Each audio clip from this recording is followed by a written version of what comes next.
As you guys can probably tell, we are working on the truck today. So we're trying to get this thing dialed. That is the plan for today. So there's a few things that are annoying about it. There's a few things we need to do just in general. And one of the main things, the biggest thing with this truck that drives me freaking nuts is the shake. It has this shake. It's pretty much all the time. It's way worse at different speeds. It's sometimes worse than others, but it is so annoying, so annoying. I mean, it's annoying on an hour drive. It's gonna be real annoying on like an 18-hour drive to Texas. So we have drift event tomorrow. It's an hour and a half each way. So the last time we did this trip, the truck, the oil temps were way too high and we had a bunch of little issues. So we hopefully fix the oil temps. We'll find out about that. We're gonna try to fix the shake. There's a product that is designed specifically for this that we're gonna try out. The guy who works for the company that makes the product is coming. So like he's more educated obviously on it than I am. So we can tell you guys exactly what it does and how it works. But I'm really excited for that because we can get rid of this shake. It's gonna be 10 times nicer to drive. We also have some gauges to put in so we can make sure our EGTs aren't high and we don't have any other issues and all that stuff. So I wanna get basically everything that I know of dialed today, fixed today. And then tomorrow we have our Orlando trip, so we'll see how it does. And then that way we'll know if we need to fix anything else before Texas in a couple weeks or if we're good to go. So anyway, I'm gonna start getting ready to get the wheels off and he should be here soon with the parts to put on. I know some of you hate these things. I mean, I like them. I don't know why you guys hate them so much. I don't know. I like them. Yeah, they're a little bro, but everyone's got a little bro in them, right?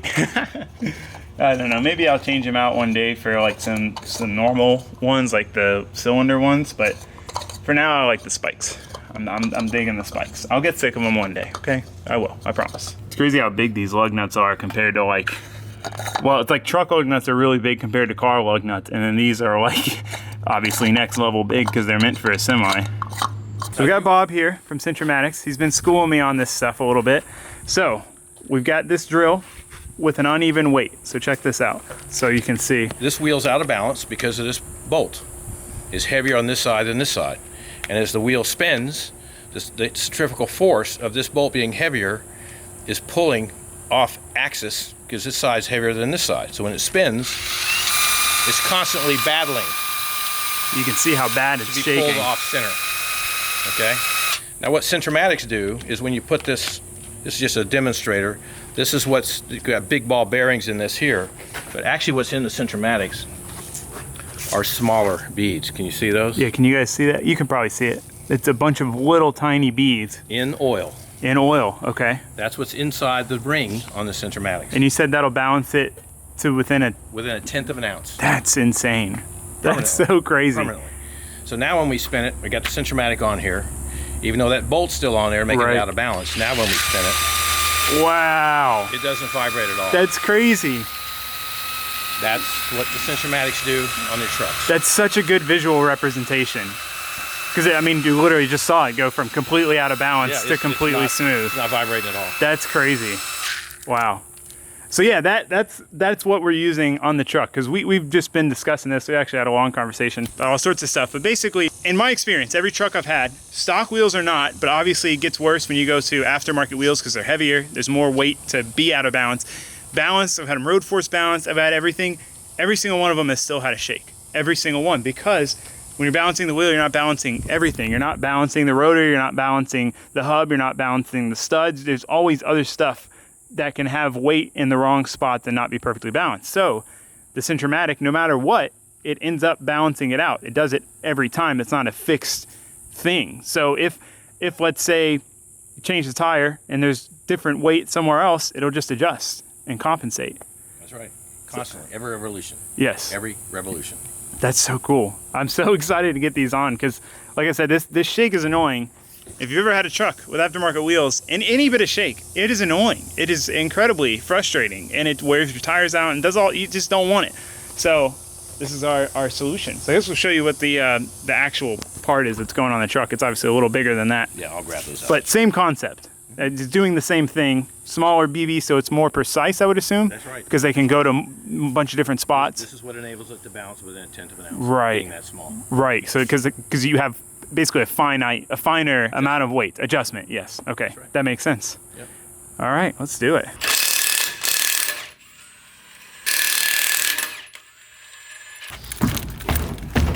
I was getting it. Yeah, it's coming. on this side here. There you go. So for my truck, since it is for looks like these wheels, he's brought 2 different sizes with him. So there's a 22.5. You can hear the beads in there. Yep. And then 24. So basically the 22 might keep the rim of this from being visible. We don't know. We're gonna try each one and see what it looks like. That's right. Now see the big hole? Don't want to put it on the big hole because it's sloppy. These are made to fit a stud pilot. Okay. These are hub pilot. Okay. Smaller studs. Right. Okay. Wheels are a little heavy. I guess they're not really any heavier than the off-road stuff I'm used to. There we go. You see that one? You can barely see it. Like you wouldn't even notice it if you weren't looking for it. So we're gonna try the 24 and just see how it looks. Probably might end up going with this one. The benefit to the 24 is basically the further out from the center, the more control it's gonna have. It's kind of like a leverage point almost. So obviously the 24 is gonna work better on these wheels than the 22 because the 22 is designed to be the diameter of a 22, whereas these are 24s. So anyway, we're gonna try it. We'll see what it looks like. Okay, so we got the 24 on here now, and it like isn't even noticeable still. Like it's gonna be more effective, and I'd rather, I mean, if you just saw this in the wheel, like you wouldn't even think of what it was. Like it doesn't catch your eye, it's not noticeable. I mean, I'm definitely would rather it work better, and then you can see a little bit of it behind the holes. Like not a big deal. So one thing we need to do is test and make sure. So we're just test fitting and figuring out which one. So now we're gonna check and make sure that it fits the profile of the wheel correctly. So basically what we're testing for here again is to make sure, because let's say this was out another inch and it doesn't sit all the way down in there. If you're just putting it on the hub, you might not notice and you might just end up crushing it and then it's just gonna be a mess. So basically you wanna check and make sure that the profile fits correctly. It's not getting hung up like that, like if it was the wrong profile. And then also, check to make sure it's not hitting your valve stem and basically make sure everything's good in here. Then we are gonna test fit, which we already have on the hub, make sure clears everything there, rotor, all that stuff, which isn't really a factor for us because we have these big adapters, but check everything in here, then we can put the wheel on. Just jammed it on there so you're not gonna have a good time. That's right. I guarantee you with that thing hitting it hard, they're already going to be there. Yeah. Yeah. Yeah. That impact is nuts. Well, you saw how hard it was to get them off. Yeah. No, it was. And it got them off, so that was pretty much my thoughts. Yeah. Yeah, so that's it's getting 271. I bet you it'll go higher than that without moving. You would. I don't think you could even stand on it. They couldn't even read it. No. Yeah.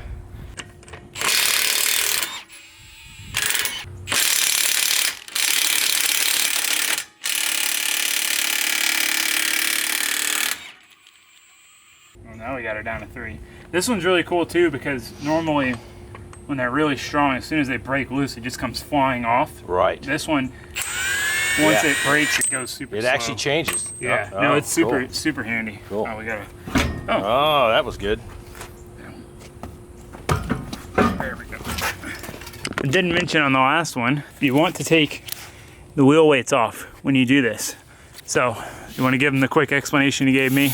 Yeah, about the wheel weights? Yes, yes. If you leave the wheel weights on, or if you balance before you put the centromatics on, it's okay right away for the first several thousand miles.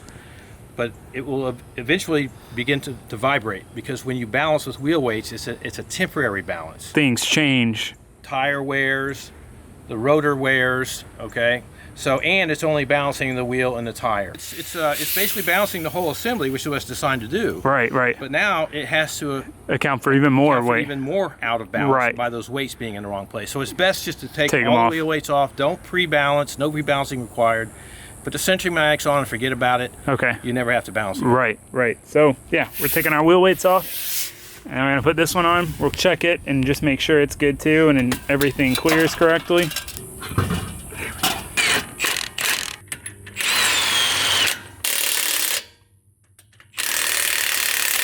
Way. Okay. or this way. It doesn't matter. Right. I prefer this, and if you do it that way, just do it the same on all of them. That's Right. All right, so since this is a truck, we have a valve stem on the inside wheel and the outside wheel. There's handholds, so we got to just make sure that we line it up with our valve stem. So we got the inside valve stem lined up, and then when I put this wheel back on here, I'll just do the same thing basically. So I'll check and see where my valve stem is. It's on the other side. Oh wait, yeah, we can do it this way. Okay, so it's between those bottom two.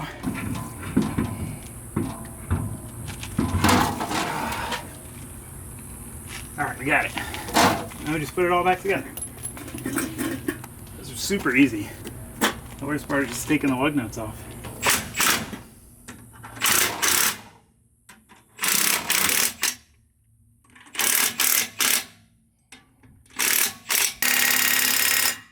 Gotta get our lug nut caps back on. Hope they don't fall off. I need to replace these anyway. And we're done. Whew.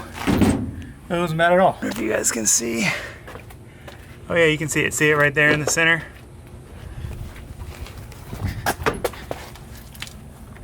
Can you see that? Okay, we got all the wheels back on. We got them all torqued down.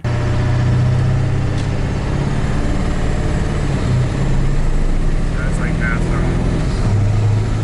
She's fast, guys. In the boost, it like shifts. That's like 3/4. Now she is. I would just have to give it more gas, I guess.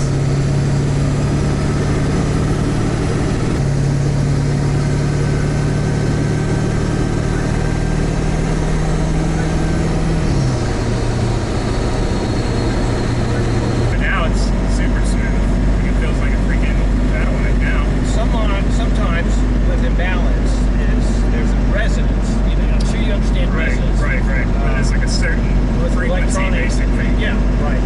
And depending on the diameter of the tire and the wheel, actually depending on the outside diameter of the tire when it's rolling. Right. And the imbalance. Sometimes you'll have a tire that's out of balance, and you'll run down the road. It'll vibrate at one speed, and then you get to the next Resonance. increment. It'll clear up. Right. So that's a natural thing, but that doesn't happen with centrimatic. Right. With weights, it will. Because it's only going to fix it at one spot, one speed, basically. Right. So the resonance issue, which is natural, it goes away. Yeah. No, this feels. I mean, it's night and day difference. Now I'm feeling a vibration. There's a little bit, but before it's like the whole thing. I think it's got to be something in the drive line, and I think it's what it feels like to me. Because when you get off, it goes away. It goes completely away. But that's what's weird is this truck. They changed the carrier bearing, like the U joint looks new. It looks like they were chasing this issue for a while. But this is all like you still feel the acceleration vibration, right. But you feel like the right tire vibration. Yeah, right now. Yes, exactly. So as you pedal, I'm feeling a drive line. Yeah, you feel a little bit of a drive line, but before it was that coupled with the imbalance. So it would kind of like amplify each other. Yeah. Whereas right now, it feels. Oh man, it's so you'd feel it in your seat. Like you feel the seat moving up and down almost. See, like if you back out now, it's like. Yeah, literally like. Away. Yeah, no, it's crazy. No, it didn't go away before. No. It was much worse than this. Like the whole seat would vibrate. If this truck is empty most of the time, I mean the bed. Yeah. You ought to have the pressure lower than 60. Well, I pretty much, not only drive it with the trailer, but I drive it 90% of the time with the trailer. Oh, so just leave it like that. Yeah, but it wasn't so freaking hard to get to the dually air things. That's one thing that sucks about having these semi wheels. I'm glad we finally got the balancers on. I'd heard a lot of good things about these and I've been wanting to do it for a little while. I just hadn't had time, so I'm glad we finally got them on, and at least we got rid of our tire imbalance. I'm really impressed with the difference they made. If you guys are interested in these, they make them all the way down to like half-ton truck sizes too, so It's not just for like the big semi wheels or anything like that. So I got mine through Florida Shores. I'll put the link below. They have a ton of information on their website, like a video showing how they work, which is basically what we showed you guys earlier, and all the prices in different sizes. So definitely super impressed with them. We still have some issues to work out. I think we've got something in our steering causing an intermittent shake, maybe ball joints or something like that. And then we've got something in the drive line, maybe a U-joint or something like that. I don't know. So we'll have to work it out, but it's definitely significantly better than it was. So now what we need to do is get our gauges in. I want to do the gauges so that we know what our EGTs are, because we have no clue. And, you know, we could still have a boost leak that could be really high. It could be good. We could bump the tune up a little bit. I have no clue. So I really want to get that figured out. So first I need to move this because we need to run to the store, because we need to get an 8th MPT tap, because we have this auger gauge setup. So this is what I run in the Miata. I run the individual ones. I've had these forever and I really like them. So I've got like oil temp, oil pressure, and coolant temp. So this is EGT and boost. So we have an EGT probe with an 8th MPT deal for our sensor, and then we have a boost gauge. It's basically a 3-bar map sensor. So I really want to get this in, and then get our tuner thing flush mounted and put them in the same spot. So we'll have to pull the dash piece out and get it cut and get these fit in there and wired up. So that's the plan. But first I need to run to Lowe's to go get the tap. But my Subaru restrictor boost line came in, so I want to put that on and see if it fixes our boost issue.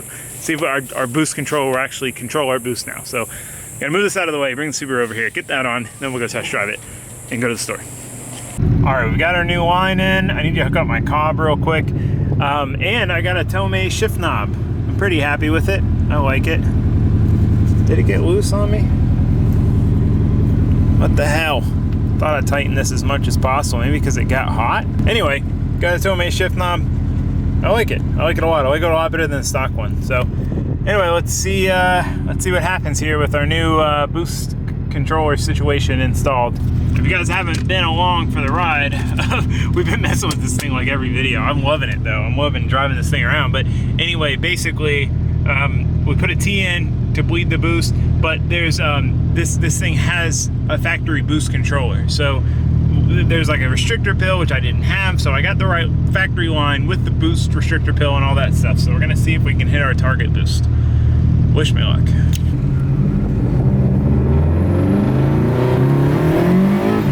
Oh, I think we're good. That was 17. Oh, no, that's 22. We need to switch our lines on the, I'm gonna do that real quick. I'm gonna switch my lines on the boost control solenoid. I don't know if I have them right. I'm not quite sure what right is, so I'm gonna change that real quick. Okay, well, 22 max, and I wasn't even full throttle, so we gotta work on that. We gotta figure that out. I also left a line undone, so we got a vacuum leak, but whatever. We'll mess with it some more.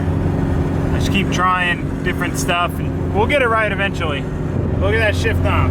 Feels nice. I'm enjoying it. Well, unfortunately for me, they don't have it here, and it looks like they don't have it at Home Depot, so I had to order it online. Should have just done that a week ago. Last minute Taylor strikes again. Dang, the whole squadron's over there at neighbor Al's. Hope he's all right. It looks like they're leaving. That's probably okay. So, yeah, since we don't have that tap, I'm just gonna go ahead and do everything else. The boost gauge will be really easy to get in. I wanna get the wiring for the EGT probe ran. Both of them ran through the firewall, get the gauge mounted and powered up. I mean, that's a decent bit of work in and of itself. So we'll knock that out, and then once we get our tap in a day or so, we'll just drill and tap it. Obviously, we won't be able to do it before we go to the drift event tomorrow, which we have a lot to do today. We gotta mount more tires, we gotta load up, and yeah. We need to get to work. Moral of the story, we need to get to work. But anyway, we'll do as much as we can.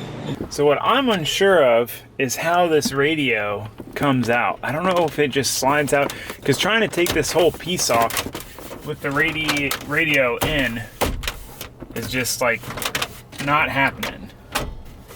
So yeah, I guess I'm gonna try to, I tried this before and it felt sketchy, but I'm gonna try to pry on this, see if I can't get this radio to pop out of here. Just like scratches everything up.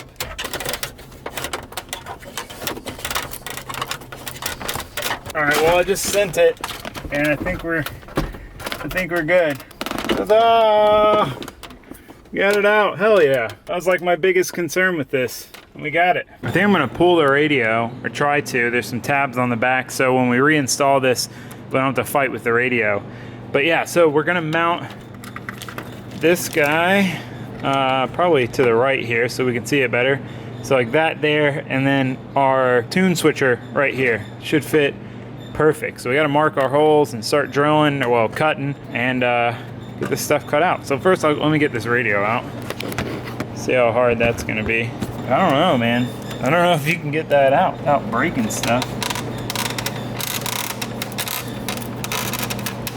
It's got these little tabs here.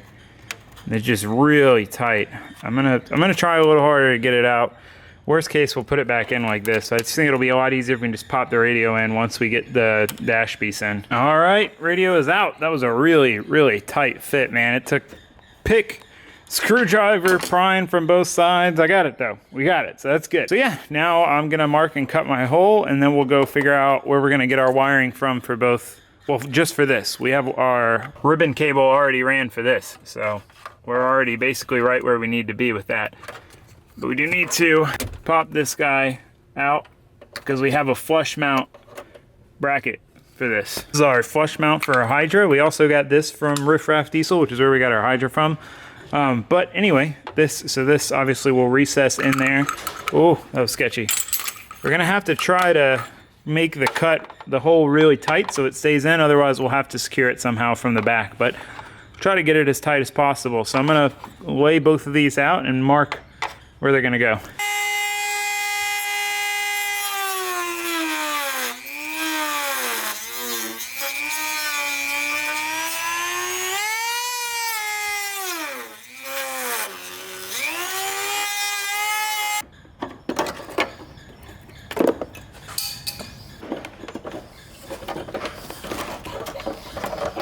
There we go. One done. Now we gotta drill for this guy.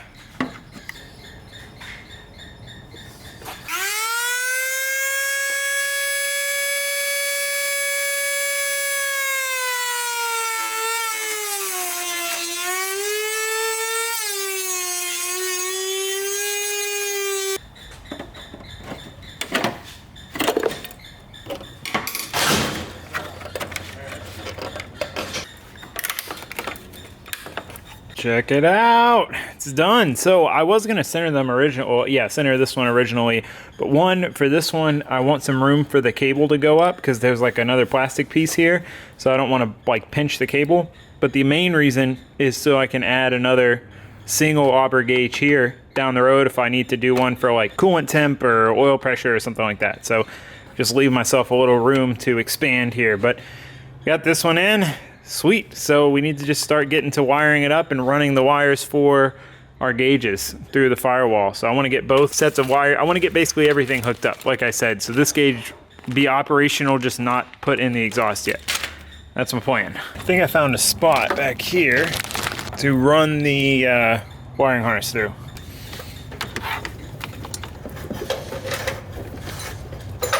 There it is. Beautiful. Run both of them in that way. We've got our ribbon cable for our tune switcher, got our EGT wiring, and our boost gauge wiring. So I'm gonna go ahead and plumb in the boost gauge up there, and then we'll start working in here on wiring. This is like an unused plug, so I wanna see if this has like key on power and just clip it and run those wires to the gauge to give it power and ground. So I know this is jank. Try not to judge me. Just trying to get it done. I only got a couple hours of daylight left. I still got to mount tires and load my trailer, hook my trailer up and load it up. So trying to be efficient. I'll come back and make this nicer and better. For now, butt connectors are gonna be our savior. Okay, got our power wires ran. So now I'm gonna hook up the gauges, make sure that I've got everything working right, and then we'll put it in the dash and then put the dash in. I just don't want to put it all in and then find out I got it wired wrong. So we're gonna do that first. All right, well, God, that took probably half an hour, maybe an hour of me messing with this thing, trying to figure out the right way, and I was just off. I was on the wrong side. Basically, you have to wire it up depending on the sensor, and then set it on here depending on the sensor. So I was on the wrong side when I was adjusting it, so I got confused. Long story short. So anyway, I finally figured out where all the wires go to make my sensors work correctly and tested it. So now we can put it all back together.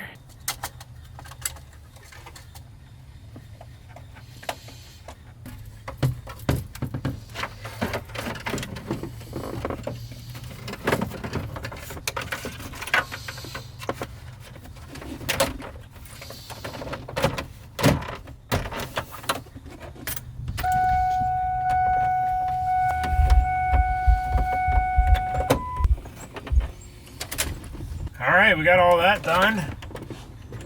Now we just need to do our radio. Hopefully we can get that to pop back in comfortably, but everything else seems to be working. Gauges.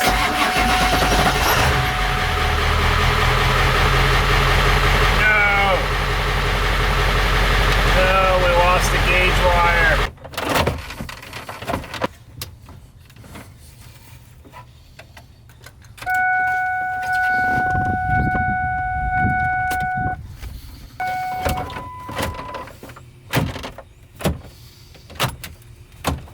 Got it working this time. All right, let's put the radio in. Let's make sure our cigarette lighter still works. Yep, good to go there. Well, that works. Okay, it's just the radio now.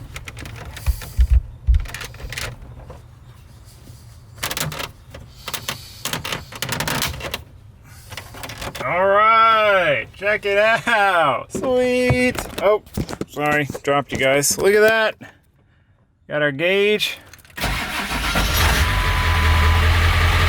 So this is boost. Obviously it's not going to do much at idle. Then this is our tune switcher. Go down to tune 2 for towing. And then this is Celsius EGT. I wish I could change it to Fahrenheit. I might be able to, but for now it'll be in Celsius, and it's not even hooked up anyway, but that's what it looks like. Why did my radio just shut off? No, no, no, no, no. Well, I had to pull this all back apart, but got it working again, so I'm happy. Let's make sure, because it was when I started it. I went back and watched the clip. Let's make sure it'll turn on again. Come on, bud. No! Man, I have no clue why that's happening. Not a single clue. So, I don't know. It's gonna get dark here in like an hour, so I'm gonna go hook up to the trailer now to make sure I get hooked up to it before it gets dark. Loading the car up and stuff won't be too bad with the light. Definitely don't want to deal with hooking up to it in the dark, so let's go hook up and then we'll fix our radio.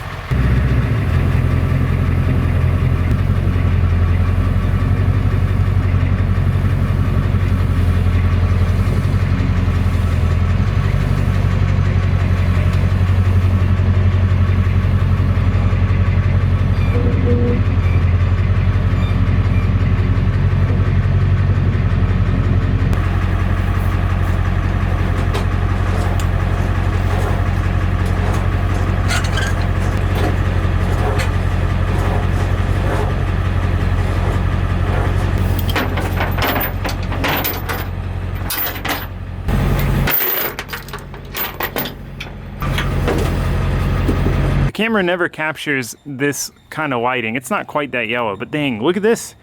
It's a double rainbow, oh my God. Double rainbow. I don't think I've ever seen a double rainbow. It's pretty cool. Well, I got it working again, so I don't know. I pulled it like halfway out, like started pulling everything off and then got it out and jiggled it around and then it worked again. So I don't know if the wires are just loose or what. If it does it again though, we'll pull it all the way out again. For now though, if that works, it works. I've turned it on and off like 5 times and it seems to be working still, so hopefully it continues to work. Find out, apparently.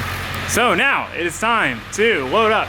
So I'm gonna get the Miata in the trailer, get wheels and tires in the trailer, get the Miata in the trailer, get everything strapped down, because I gotta leave early tomorrow. So I don't wanna be like super rushing in the morning. I wanna be able to just get up and go. So I'm gonna pull up to my parking spot and get on my ramps and then we'll start loading this trailer. All right, all my tires are mounted and loaded in the trailer. I'm having some issue where my inside trailer lights aren't working anymore.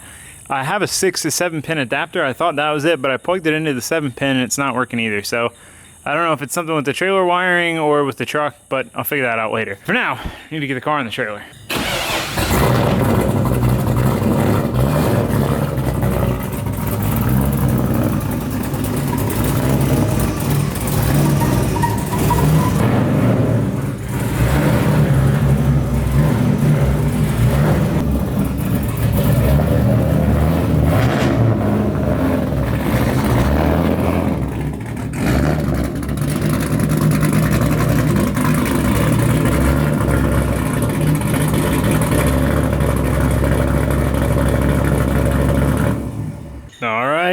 Truck's hooked up to the trailer. Everything's loaded up. We are ready to head to OSW in the morning. So, yeah, tomorrow morning we will see how she does on the highway. I'm real curious once we get up to speed, doing 70, 75, if she'll keep the oil temps down, because that's a big concern that we still haven't quite fully figured out whether or not it's going to be a problem, basically. So, anyway, yeah, so tomorrow we're going to figure that out, and then we'll also find out, you know, how it drives on the highway with the Centromatics. So, I'm stoked. And, well, we won't know what our EGT is, but thought we were going to know that. I'll see you guys in the morning. I'm tired. All right, we're on the road. Oh, man. So I met the guy, Chris, from Big Rig Videos, and he was telling me there's a convoy today rolling down to Orlando, and they're meeting at the Oklahoma Service Plaza, and I was going to try to ride with them, but the event starts at 10, and they're leaving at 10, but it's already almost 10, because I'm running late, and I saw them parked up as I rolled by. I was debating on stopping or not, and damn it!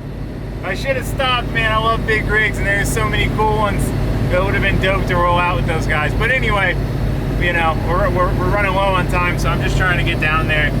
Okay, but, so update on things. Truck is cruising smooth as ever, man.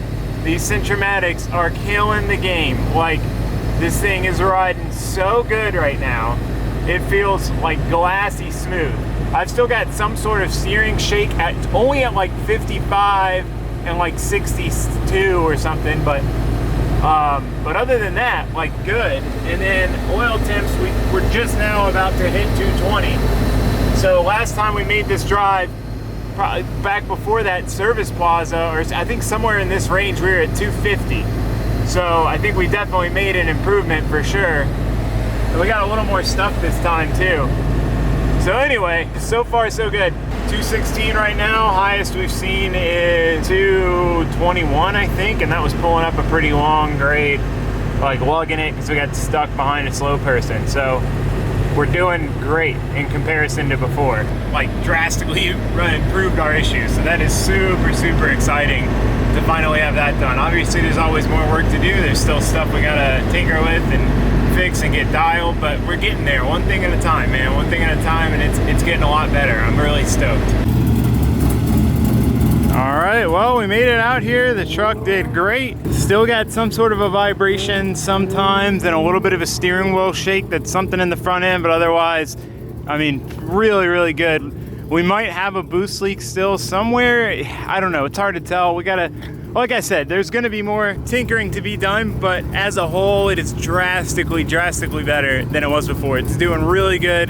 I'm confident in driving it out to Texas now, which is like, well, that was the goal. So, I mean, we'll make sure on the drive home we don't have any weird issues, but really, really happy with how it performed. We're here for a private day. Got the Miata warming up. Looks so much better with wider wheels in the back.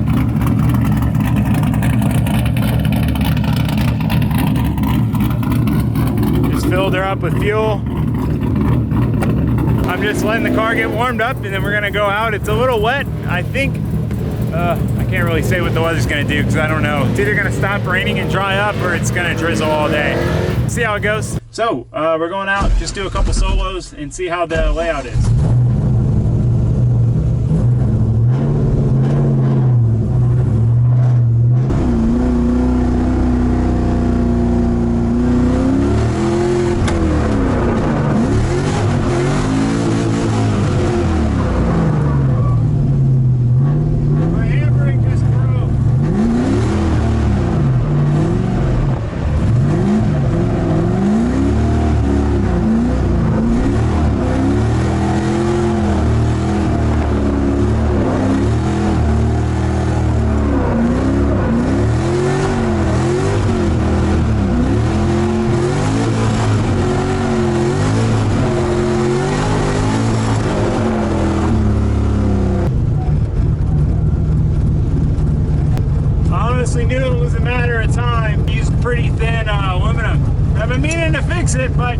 I ain't got around to it yet. At least it didn't happen in Texas.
Cars in the trailer, the power wire from the starter, like going to the starter, I feel like it's hitting the trigger wire, so the starter's just like constantly running or trying to constantly run. So yeah, that's a problem. So we got to fix that, figure that out. I didn't feel like jacking it up, taking the plate off and stuff because this is almost over anyway. And then I got a brake caliper sticking. It's been intermittent throughout the day. It happened earlier, and I was like, oh, it's kind of weird. And then it went away, and then when we were pushing the car, I was like, man, this thing's way harder to push than it should be, and I realized it was sticking. So we got some stuff to do, some stuff to fix. Definitely need to convert to electric power steering too. Having an issue there with the power steering's feeling funky already. It's a new pump, new filter, new rack. So yeah, we're gonna have to change that before Texas. Who here listens to Atmosphere? Comment below. Absolute favorite. 10 years now. I'm still not sick of it. So hyped on how clean this came out. There's a little bit there where I cut a little too high. But other than that, I mean, it looks really good. We got to get that. That's our settings. There must be wrong on that. I don't think it's negative 24 degrees right now. Yeah, everything works good. Everything looks good. Update after the drive back. I don't know, man. This thing is just freaking doesn't have the power. Like I know. Like, I mean, it does it. Don't get me wrong, it does it. But like after driving the Dodge and having the power the Dodge had, you know, being able to like not have to worry about losing speed up hills. It's not even about the speed or getting there faster. It's just about how like mentally strenuous it is to every time you see a hill, like, oh man, I need to pick up speed. Oh, I got to get over because I can't pick up enough speed to like, you know, stay in the power up this hill. And you just like, it takes so much more energy and mental focus to drive than it already does. I mean, driving with a big trailer is, you know, a thing you got to be focused the whole time, but like it just makes it that much harder. Moral of the story, I have a plan. I have a long-term plan truck wise. I just don't know. I don't want to tell you guys yet because I don't want to ruin the surprise. I don't know if I'm going to do it with this truck or get another truck and do it with that truck. Basically, I'm trying to find another truck, but I'm having trouble finding it. If any of you are selling a an 08 to 2010 F350 dually, preferably 2-wheel drive with a blown motor, let me know. Hit your boy up. Send me an email. That is what I'm looking for. If not, we'll use this, but we'll get there when we get there. It's still gonna be pimped, still gonna have 24s, but different game plan. So anyway, regardless, this truck works for now. This is a long-winded outro, but I do really love this truck, and it does what I need it to do. I just would definitely like a little more power. I think my up pipes are leaking, and I think that's definitely robbing a good bit of spool and power. So, we just got to get this thing sorted. But with this other plan, I want to do that either way. So I don't want to put too much time and money into this thing and this setup if I'm gonna change it. So anyway, I guess that's gonna be it for this video. Yeah, I mean, at least it works. At least it's the oil temps, the highest they got on the way back. It was a lot hotter on the way back. 228 was the highest they got, which, I mean, is really not bad for a long drive like that. So anyway, neighbor Al's walking over. I'm glad he's okay. I don't know what happened. I need to talk to him. So I'm gonna go check on him. But that's gonna be it for this video. Thanks for watching. Thanks for subscribing. I'll see you next time. Goodbye.